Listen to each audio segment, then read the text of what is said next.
Hello and welcome everyone. In this lecture I'd like to talk about hemodialysis and dialysis machines. First of all, my name is Abdalkader Alkhatib. I'm a biomedical engineer, and first I would like to talk about the appearance of the device itself. Well, there's a lot of different companies that manufacture this kind of machines, but I'm going to focus more on the dialysis machine of Fresenius. Well, first of all, any device would have the following parts. We have the hydraulic unit, which consists of the valves and motors and all the hydraulic parts.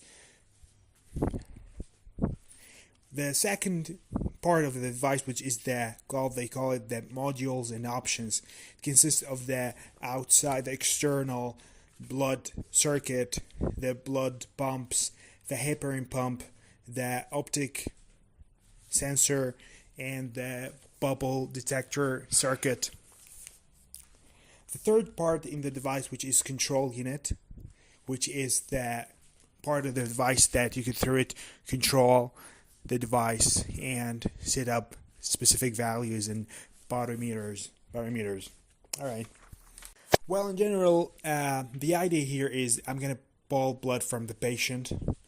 This blood would be full of toxics because the patient would, if the patient starts attending dialysis sessions, meaning that this patient suffers with kidney failure. So I'm going to pull the blood from the patient through the blood pump. All right. There we have a circuit of heparin circuit to prevent clotting of blood. Then we have the filter, the dialyzer. The dialyzer is our filter that represents our kidney. Takes the function of the kidneys of filtering the blood of the patient.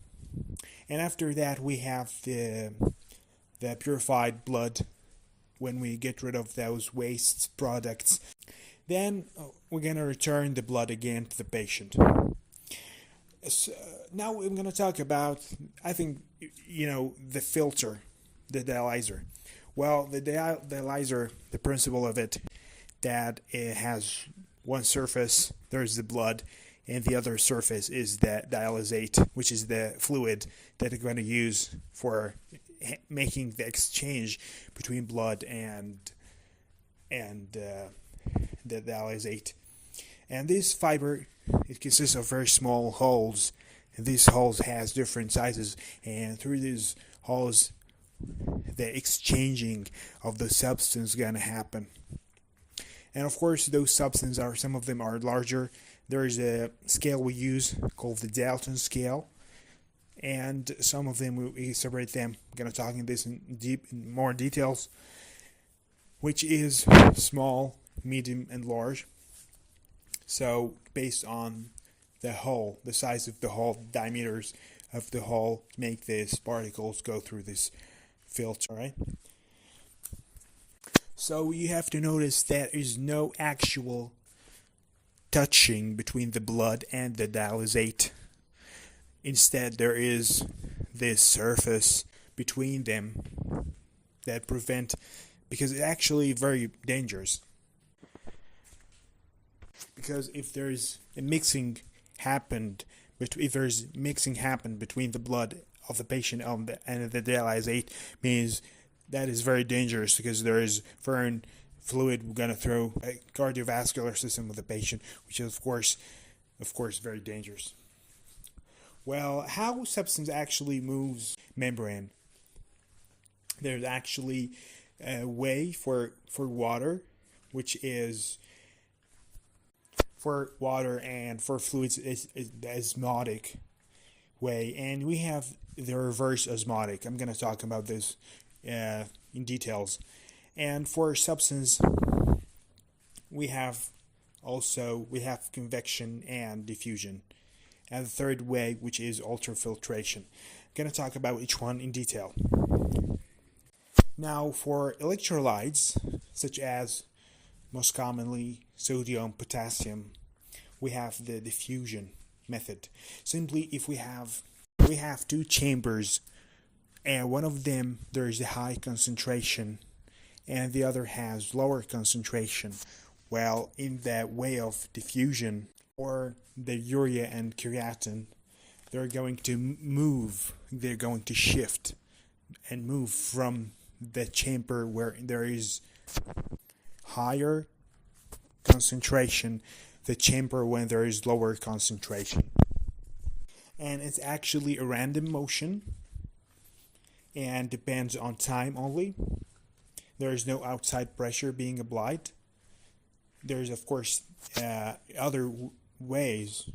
There is external pressure, and as we say, this way is used for urea and creatinine. This is how we remove urea and creatinine through the filter dialyzer. And now it talks about ultrafiltration, which is the movement of water and fluids under the effect of pressure that being applied, and this pressure could be positive or negative.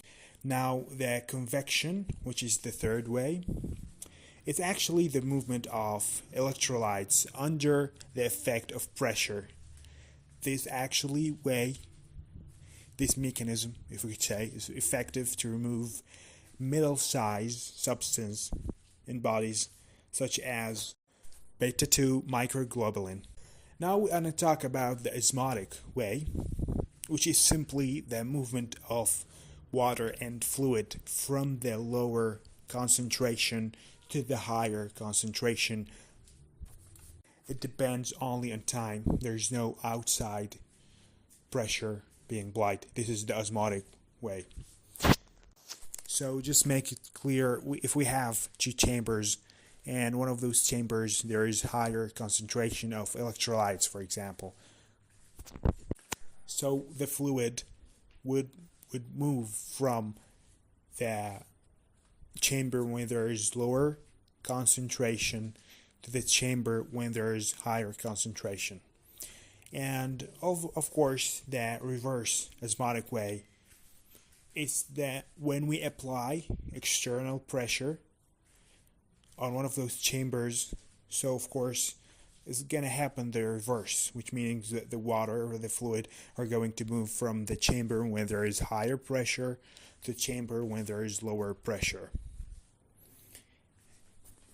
Those are the mechanisms that are used or being existed in the dialysis process, in hemodialysis. I'm gonna put some images just to make the idea clear. Now, I want to talk about the filter, the dialyzer.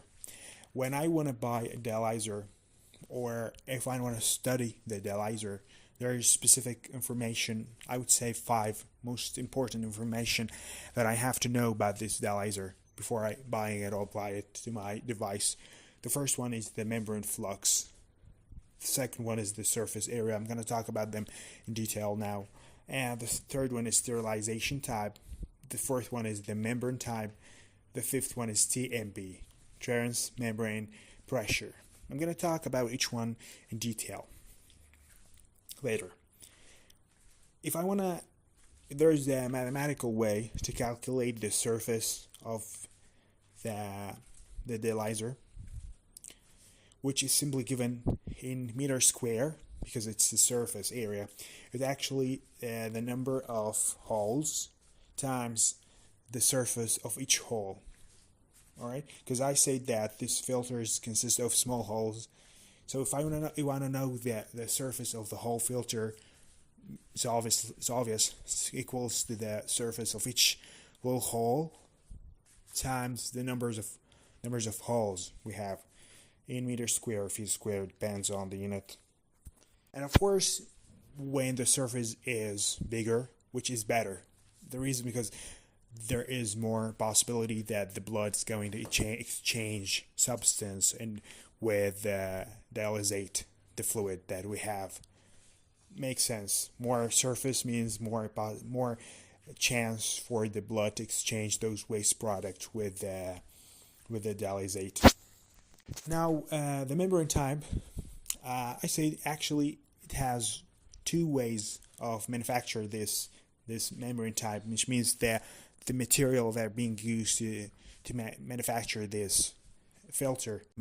Synthetic membrane, synthetic materials actually has some chemical formula or chemical names, but we could say it's either the name of it, which is BA, BSU, BC. Actually, those I refer to chemical names. I'm not going to go through this. And the way, which is actually now it's being used now. The old way was they used to make it from natural source, plant source. They manufacture it in a way when we make it synthetic, we could actually manipulate the advantages that we want to have in our filter. And the second thing, which is the physical structure of our membrane, there's either symmetric or asymmetric. Of course, which means symmetric means there when you say that there's two sides for the blood and side for the dialysate. All right. When the size of those holes are equal in both sides, this is symmetric. And when it's not, this is asymmetric. Well, which one is better? The better, of course, is the asymmetric, when they're not the same. And the reason because we want to have the sides from the dialysate side to be bigger than from the blood side, and that because it means we have more chance for the blood to exchange. Okay, because I want the substance to being removed or being shift from the blood to the dialysate. We could think about it like that. This is what they call the physical structure, and to prevent the substance that I don't want them to being removed from the blood, because for a protein, for example, I have protein in my blood, I have red blood cells, I have a lot of things. I want those to stay in my blood, in my plasma. For this reason, I make it smaller from the blood size, from the blood side, asymmetric way. I hope that was clear. Now we want to talk about the membrane flux. Okay, you could tell from the word flux, it's either low flux or high flux. Low flux, the pore size would be 0.1 nanometer. For toxics they have weight less than 8,000. And high flux, the pore size would be, high means the number would be bigger. The pore size would be 0.3 nanometer. For toxics, they have weight more than 800 Dalton. And how you could say, there's of course when you buy filter, there's in the label there's number written. For if you say F60 means it's high flux, F6 means low flux, F60 means high flux. You could differentiate between them in that way. Of course, you could say it's obvious which is better. Of course, the high flux is better. The same reason, because we have more chance for the blood to exchange substance with the touching area is bigger, means more exchanging happening between the blood and the dialysate. The last thing I would like to talk about in this episode about TMP, which I said very important. Actually, it's to represent which is the pressure within the holes in the filter itself. We have, as I said, we have filter. The filter, there's holes. The pressure within those filters, those holes in the filter, are what is TMP, transmembrane pressure. And of course, the unit of TMP is millimeter mercury, because it's pressure. And of course, theoretically, the higher the value, the better. I'm going to talk about this. Actually, it's very important. In the dialysis machines, this TMP is written. It has a scale on the device, on the screen. Alright, I hope now I made my points clear. In the next episode, God willing, I'd like to talk about sterilizing type. And thank you so much for listening, and goodbye.